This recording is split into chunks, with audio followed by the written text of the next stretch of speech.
Olá, eu sou Iago Luiz Vinícius de Moraes. Esse é o Psicodrologia, um canal para falarmos um pouco sobre a masculinidade, sobre a mentalidade masculina, enfim, sobre como é a vida do homem na atualidade. Olá, sejam muito bem-vindos. Hoje, como eu prometi, eu vou falar um pouco sobre a pseudociência do patriarcado. Então, essas teorias que usam para dizer que nós vivemos uma sociedade patriarcal que oprime as mulheres e que, infelizmente, tomam conta das faculdades, da academia, e então ela parece ter um respaldo científico, mas na verdade não tem nada de ciência, é tudo pseudociência. Bom, e da onde surgiu esse tema? Esse tema surgiu um pouco da palestra que o Dr. Stuart Weiss deu na USP sobre a pseudociência da clínica psicológica, né, principalmente no tratamento do autismo. E ele, apesar de trabalhar com autismo, ele acabou indo um pouco para o lado de como se formam as ciências, como se formam as teorias, e por consequência acabou caindo também na questão do pensamento mágico das superstições. Então ele tem vários livros, vários trabalhos sobre superstições. Dois dos livros mais famosos dele são esse daqui, Believing in Magic, The Psychology of Superstition. Então, acreditando em magia, a psicologia da superstição. E Going Broke, Why Americans Still Can't Hold On to Their Money. É, trazendo para o português seria alguma coisa como ficando duro porque os americanos ainda não conseguem segurar seu dinheiro. Por que os americanos são sempre endividados? O que é bastante interessante, provavelmente também se aplica ao Brasil.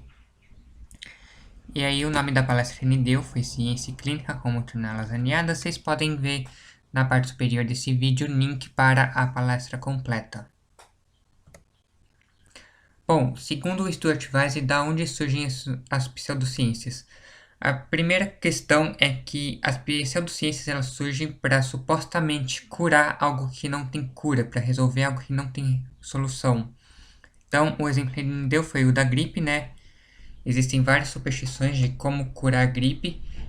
Tomar vitamina C, suco de laranja, canja de galinha. E tem algumas um pouco mais antigas, que agora não me lembro de cabeça. Mas na verdade nada disso realmente cura a gripe. Muita gente toma vários remédios, aspirina, Benegripe, sei lá o que. E na verdade nada disso cura a gripe. Ela simplesmente mascara o sintoma no máximo. Às vezes nem mascara o sintoma, mascara. Mas nós fazemos essas coisas acreditando que isso vai resolver de alguma coisa. E o mesmo se aplica a, por exemplo, a violência doméstica. Então, nós temos vários trabalhos dizendo que a violência doméstica ela surge de um desejo que os homens têm de manterem as mulheres submissas sob seu controle. E, na verdade, não existe nenhuma evidência de que isso realmente aconteça. O problema é, sempre, a vida em sociedade, ela sempre vai ter conflitos. Algumas pessoas não são muito boas em resolver conflitos de forma não violenta. Então, a violência é algo que, infelizmente, faz parte do cotidiano.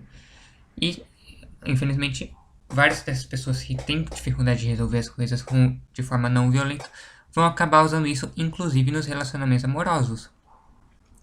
Então, na verdade, não sei se a gente pode dizer que não é possível resolver, mas eu acredito que uma, uma postura mais sensata seria nós termos a consciência de que é impossível erradicar por completo a violência doméstica. Claro, não estou dizendo que está tudo bem, que a violência doméstica pode existir, ou qualquer outro tipo de violência. Mas acreditar realmente que um dia vai haver 0 casos no mundo inteiro de violência doméstica é um pouco irrealista. A gente tem que tentar diminuir o máximo possível, mas saber que talvez a gente não consiga. Outra questão, a melhor opção, a melhor solução, por assim dizer, ela é incompleta ou difícil. Então, ele deu o exemplo do autismo, que o melhor tratamento que existe atualmente é a terapia comportamental, a terapia behaviorista, mas estudos indicam que ela só tem uma eficiência em 42% dos casos. Então, apenas em 42% dos casos, esse behaviorista ele vai conseguir fazer com que a pessoa autista ela tenha uma vida normal, por assim dizer, ou quase normal. E mesmo assim, se esse autismo for um autismo leve. Quanto mais grave, pior prognóstico. Então, na verdade, você não consegue resolver o problema. Você, novamente, como aconteceu com o exemplo da gripe, você apenas diminui os sintomas, o grau de sofrimento. E algo parecido acontece com a questão da diferença salarial. Desde que as primeiras feministas começaram a dizer que mulheres ganhavam em geral menos do que os homens, vários e vários estudos têm mostrado repetidamente ad nauseam, ou seja, até eles já repetiram tanto que já cansou, já está enjoativo. E a diferença salarial não se deve a preconceito, ela se deve ao fato de que homens e mulheres fazem escolhas diferentes ao longo de suas vidas. Então, você até consegue diminuir a diferença salarial aumentando o salário daquelas profissões em que as mulheres escolhem mais, mas existe um limite de até quanto você consegue fazer essa equiparação sem prejudicar o mercado, né? Então, eu até falei nos vídeos sobre porque os homens ganham mais que as mulheres. Todo mundo reclama que ser professor é uma profissão não valorizada e é ruim, mas não falta vaga. Por outro lado, engenharia é uma ótima profissão e ninguém quer fazer engenharia. Então, é claro que o engenheiro vai ter um salário menor do que o professor, a menos que você seja professor de engenharia, claro. Então, você não consegue eliminar por completo a diferença salarial, bem parecido com o exemplo anterior da violência doméstica. Outra questão é o da similaridade. Então, um problema ele se parece com o outro, então ele deve ter a mesma origem, consequentemente, a mesma solução.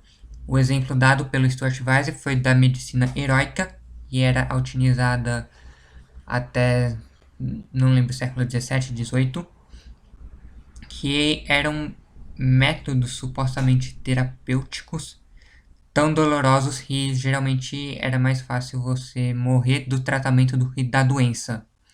Então, algo que se praticava muito na Idade Média era sangria. Você fazia ferimentos na pessoa para ela sangrar muito. Muitas vezes usava-se sanguessugas, porque acreditava-se que quando o sangue saísse, ele ia sair junto alguma coisa ruim, algum tipo de toxina, espírito maligno, coisa do tipo, que estava causando doença, e aí você fazendo isso, você iria se curar. Faz um certo sentido se nós pensarmos que várias doenças são causadas por parasitas, então você tirando o parasita do seu corpo, você melhora, então há uma similaridade. No caso do autismo, o autismo tem um metabolismo parecido com a diabetes, então algumas pessoas usam tratamento de diabetes para autismo, o que não serve de nada. E no caso das teorias do patriarcado, nós temos as divisões de classe. Então, as sociedades em geral elas são estruturadas em classes, e aí, dependendo de em qual classe você está, existem deveres e direitos específicos da sua classe. Por exemplo, apenas a nobreza podia tomar parte em questões políticas. Durante a Idade Média, o clero também costumava se envolver, apesar de não ser função dele. E aí, essas classes, em geral, elas têm parte na questão política. Elas são vistas como privilegiadas. Uh, nós temos exemplos na história em que elas conscientemente tentaram prejudicar ou oprimir outras classes. E já que os homens eles têm participação na política maior do que as mulheres, durante muito tempo a política era um domínio exclusivamente masculino, isso quer dizer que homens também são privilegiados e também tentam oprimir conscientemente as mulheres, assim como as classes, a nobreza, durante o passado. Porém, nada disso faz muito sentido quando a gente pega a questão apenas do gênero. Como o Tim Goldich fala no livro Loving Man and Respecting Woman, e como Warren Farrell fala nos livros dele, o privilégio de estar na política ele também traz muitos deveres. E se você compara, por exemplo, a divisão sexual do trabalho, homens trabalham, mulheres ficam em casa, com a escravidão, o escravo privilegiado era quem ficava em casa. Se a gente pega o conceito de trabalho no passado, trabalho era coisa de escravo, era uma coisa ruim. A classe dominante, a classe privilegiada, era aquela que não precisava trabalhar. Então, da mesma forma que você pode ver a divisão sexual do trabalho como uma forma de privilégio masculino, você também pode ver ela como uma forma de privilégio feminino. Então, não dá para você usar a questão da similaridade como uma evidência de que existe uma estrutura social criada para oprimir as mulheres e privilegiar os homens. E o quarto e último motivo pelo qual surgem as pseudociências e como elas conseguem se perpetuar tão facilmente, não só no senso comum, mas até nas faculdades, naqueles que deveriam ser mestres em combater pseudociências, é a questão da identidade profissional. Às vezes uma prática ela surge porque realmente se acreditava que ela funcionava, ela tinha algum respaldo científico, ou mais provavelmente uma das três questões anteriores.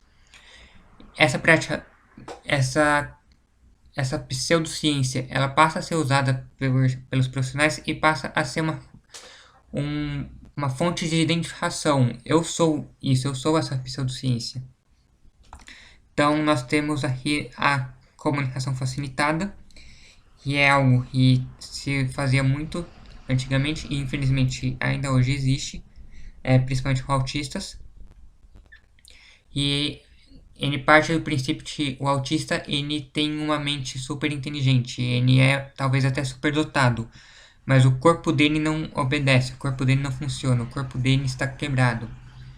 Então, se você pegar na mão dele, apenas pegar, você vai estimular o corpo dele suficientemente para o corpo fazer aquilo que ele desejaria fazer. Então, ele consegue escrever normal, porque você está tocando na mão dele, mas você não está guiando. Mas vários estudos desde a década de 90, após uma série de falsas acusações de estupro, mostraram que, na verdade, não. Quem está escrevendo é a pessoa que está tocando na mão do autista. A pessoa pode não perceber, porque nós temos realmente uma série de neurônios que permitem que o nosso corpo se mova de uma forma, se mova sozinho, sem que a gente tenha consciência de que nós estamos movendo ele. Então, você não está tentando mover a mão do autista, você não percebe que você está movendo, mas na verdade quem está movendo é você. O autista não está escrevendo nada, é tudo criação sua. E aí a gente cita também vários outros exemplos, como a cura pelas mãos, óculos para autistas que supostamente vão fazer com que o autista fique melhor, na verdade aquele óculos não serve de nada, só atrapalha a visão do autista. E na psicologia, infelizmente, nós temos essa militância, essa questão do psicólogo ativista dos direitos humanos. Então, o psicólogo ele tem muito orgulho de ter feito parte do movimento antimanicomial, de ter lutado pelo direito de uma saúde mental que não exclui as pessoas, que não segrega. E aí agora só se fala em direitos humanos. Os congressos, seminários, palestras organizados pelos órgãos oficiais, como os conselhos e sindicatos, tudo ficam batendo nessa tecla de direitos humanos, de que os psicólogos têm que lutar contra a reforma da Previdência, não porque existe alguma evidência científica de que a reforma da Previdência vai prejudicar a saúde mental das pessoas, mas simplesmente porque o Bolsonaro é a favor da reforma da Previdência. A maioria dos psicólogos que estão dentro dos conselhos hoje é contra o Bolsonaro, eles são de esquerda, então eles não gostam do Bolsonaro, então eles vão ser contra a reforma da Previdência, alegando que isso fere os direitos humanos, apesar deles não terem nenhuma evidência nem que refere aos direitos humanos, nem de que isso seria prejudicial à saúde psicológica das pessoas. Nós temos várias vezes, infelizmente, campanhas vergonhosas do Conselho dizendo que eles são a favor do aborto simplesmente porque o movimento feminista é a favor do aborto, nenhum respaldo científico de se o aborto deve ser legalizado ou não.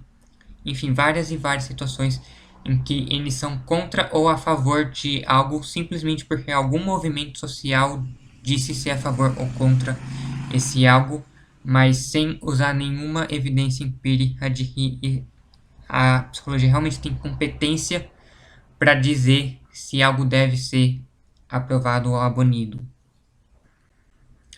E o que devemos fazer para combater essas pseudociências? De acordo com o Stuart Weiss, a primeira coisa que a gente fazer é desistir dos fanáticos.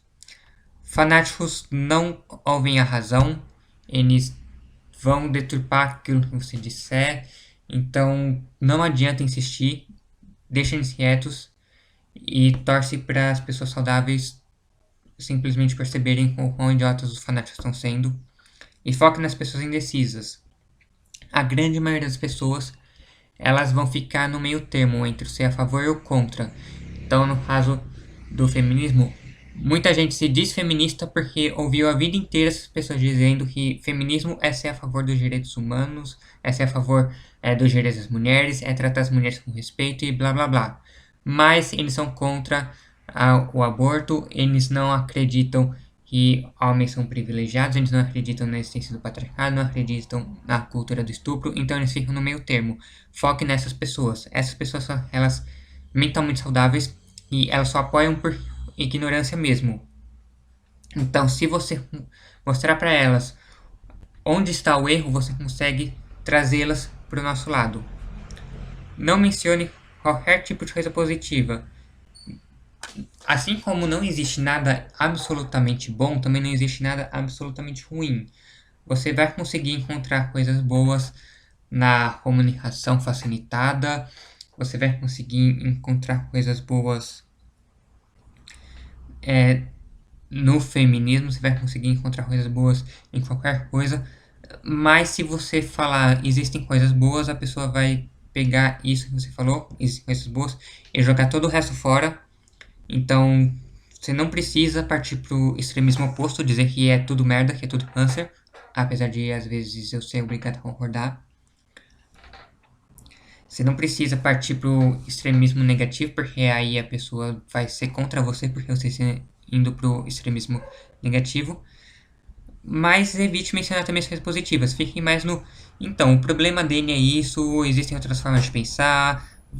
Mostre. Aí a gente já junta com a terceira dica. Não fique simplesmente dizendo que as coisas são ruins. Forneça informações. Então, fale, por exemplo, de que mais de 90% da população carcerária é homens, cerca de 80 a 85% dos dependentes químicos são homens, 3/4 dos moradores de rua são homens. Homens em geral têm que trabalhar 5 anos a mais do que as mulheres para poderem receber uma promoção. Eles morrem com cerca de 8 anos mais jovem e várias outras coisas que a gente tem falado nos vídeos aqui do canal e que muitos de vocês já sabem. Bem, às vezes vocês mesmos trazem essas informações, esses temas. Então usem essas informações para convencer esses indecisos de que a pseudociência, de que o patriarcado na verdade não existe, de que isso é apenas uma explicação simplista usada para convencer as pessoas de que nós oprimimos as mulheres. Não, nós não oprimimos as mulheres. Claro, existem situações em que as mulheres elas estão em desvantagem comparadas aos homens, mas existem situações em que os homens também estão em desvantagem. E pode até ser que em parte seja por causa da cultura, mas em parte isso também se deve ao fato de que a cultura nunca foi nem nunca será perfeita. Para poder existir, ela exige que as pessoas sejam confiáveis, que elas obedeçam determinados padrões previsíveis. E isso se dá através da atribuição de papéis. Seja simples, uma coisa que infelizmente a nossa cultura, não sei se as outras culturas também pensam assim, mas a cultura ocidental, pelo menos, ela tem uma ideia muito forte de que se você está certo, se você é inteligente, você fala difícil e as pessoas normais não vão te entender. É mentira. Se você fala difícil é porque você não faz a menor ideia do que você está falando, você não tem base para falar o que você está falando Então você se esconde atrás de palavras difíceis para que as outras pessoas não tenham argumentos para te contrariar. Seja simples, evite jargões, evite termos muito técnicos. Existem palavras em que você sabe que você vai ter que explicar para as pessoas o que significa. E use vídeos, exemplos, imagens, qualquer coisa do tipo para ajudar as pessoas a entenderem melhor. Nós somos seres muito visuais, então imagem sempre ajuda. Vídeos também, às vezes, eles já são. Quando você tem um vídeo, principalmente um vídeo profissional, ele já é feito para criar uma sequência lógica em que facilite o entendimento da mensagem. Aqui eu recomendo o The Red Pill, o livro da S. James, e muitos de vocês já devem conhecer, mas é sempre bom rever. Passem para as pessoas que não conhecem, é muito ótimo. A gente tem o primeiro episódio do documentário Hiernevaski, Lavagem Cerebral, também é muito bom. E é isso, espero que vocês tenham gostado. Se gostaram, curtam, compartilhem com os amigos, deixem nos comentários as suas sugestões, críticas. Inscreva-se se você ainda não estiver inscrito, assim você recebe as notificações de quando sai vídeo novo. E claro, entre na página do Facebook, acompanhe no Facebook também, ou se inscreva no Patreon, faça uma doação para eu poder continuar com esse projeto. E vejo vocês no nosso próximo vídeo.